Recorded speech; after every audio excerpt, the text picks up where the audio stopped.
Blackstone presents Unlikely Heroes, Franklin Roosevelt, His Four Lieutenants, and the World They Made, by Derek Leebaert. This book is read by L.J. Ganser.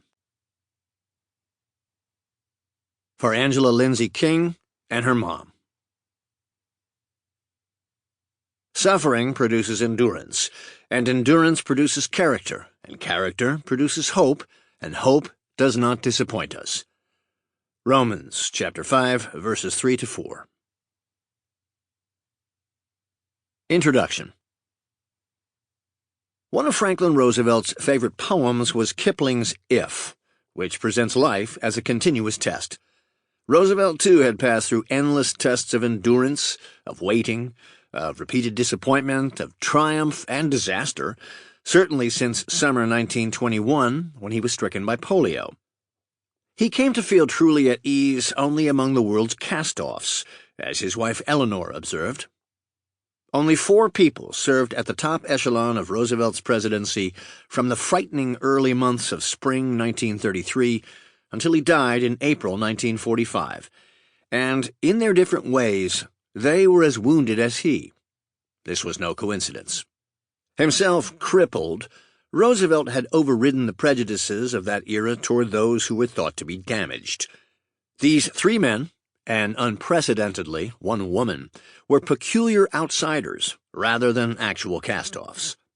He could sense their despairs, even as they built the great institutions being raised against the Depression, implemented most of the projects and reforms known as the New Deal that remade their country, and proved themselves vital to victory in World War II. They were his key lieutenants, the tough, constructive, enduring core of his government. In an era when unmatched concentrations of power gathered in Washington, they rammed their priorities through, FDR willing, of course. Up to 1933, none of these 4 would ever have been considered for high office. Yet each riveted the nation during the celebrity-crazed 1930s and towered as world figures when, a long 12 years later, the adventure ran down.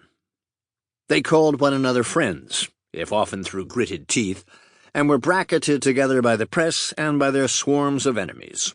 Their suffering intensified the relationships among themselves and with their president. Like Roosevelt, each had much to hide, and all lived on the edge of calamity, as did their country. The best way to come to terms with Franklin Roosevelt, I believe, as well as to penetrate the maze of his presidency, is to take the synopsis. Sample complete. Ready to continue?